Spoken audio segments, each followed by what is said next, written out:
Bonjour Isalou. Bonjour. Alors vous êtes spécialiste de la méditation, vous êtes auteur, entrepreneur, je parlerai de votre livre dans un instant, mais d'abord, d'après vous, comme l'a souligné Richard Martin, pourquoi cet engouement autour des pratiques zen, du yoga, du pilate, etc. Parce que tout simplement, je pense qu'on a compris en fait qu'il n'y a pas de bonheur sans maîtrise de sa vie et que concrètement, la maîtrise de sa vie, c'est de la connaissance de soi. Il n'y a pas de maîtrise sans connaissance de soi et de conscience de soi. Et justement, les pratiques telles que le yoga, la méditation, pilates, etc., allient justement cette réunion entre le corps et l'esprit par l'écoute de la respiration qui concrètement ouvre la porte vers le mieux-être et la baisse aussi de l'anxiété et des tensions et du stress. Voilà. D'ailleurs, j'aimerais vous dire 3 chiffres à ce sujet-là. Oui.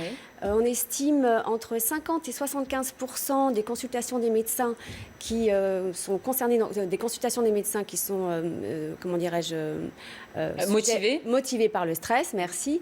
Et puis 3,2 millions de Français sujets au burn-out. Et enfin, on a parallèlement 15 000 respirations par jour, ce qui fait qu'on a 15 000 occasions d'aller mieux concrètement dans sa vie en respirant un tout petit peu mieux et en étant en présence à soi-même en fait. Ça donne envie, 15 000 occasions, si on les rate toutes. Alors justement, on va parler de votre activité à vous, parce que parmi ces méthodes zen, douces, etc., il y a la méditation. Alors c'est vrai que spontanément, quand on pense fitness, on ne pense pas forcément à la méditation. Et pourtant, alors vous y êtes venu suite à une maladie, un cancer, qui vous a poussé à vous connaître davantage et à vous faire aider justement suite à ce cancer. Les bénéfices pour vous de la méditation, c'est quoi ? Concrètement, ça fait un grand nettoyage dans la tête. C'est comme un effet reset.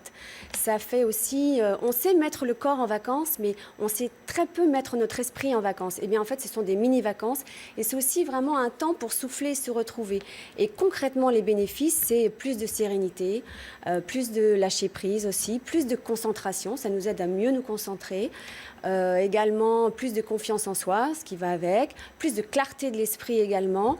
Et puis, concrètement, ça nous aide à baisser la tension, le stress, les pensées négatives, les ruminations, et ça nous permet d'aller mieux, concrètement. Et par rapport à une pratique d'un sport plutôt intense, quels sont les bénéfices, par exemple ? Eh bien, moi, je cours en même temps, hein, donc je fais les deux. Hein. C'est pas incompatible. Hein. C'est pas incompatible, mais pour moi, le running, même si c'est quelque chose en termes de bien-être, mais il y a quand même cette notion plus de performance quand même. Alors que dans la méditation, par exemple, il y a vraiment l'objectif, c'est la connaissance de soi avant tout, c'est de se rencontrer.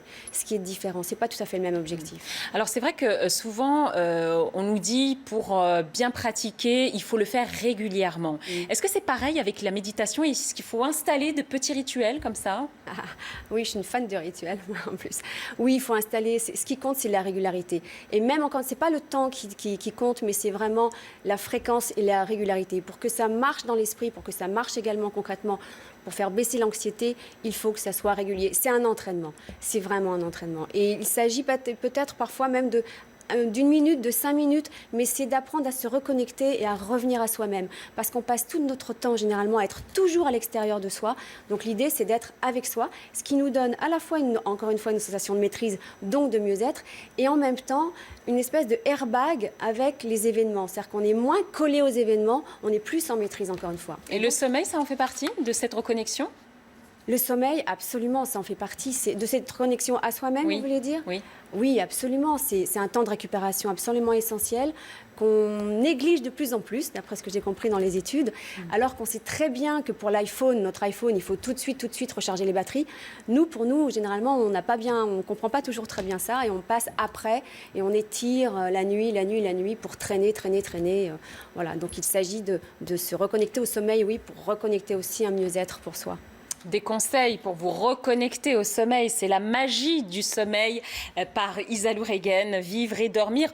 Enfin, parce que c'est vrai que beaucoup de Français sont sujets à l'insomnie et donc les témoignages d'Hubert Reeves notamment et d'autres personnalités comme Aria Huffington du Huffington Post. Merci beaucoup Isalou Regen d'être venue nous parler de cette tendance à la méditation qui fait partie donc du fitness et de ce secteur mis en avant au Salon du Body Fitness. Merci à vous. Tout de suite la météo.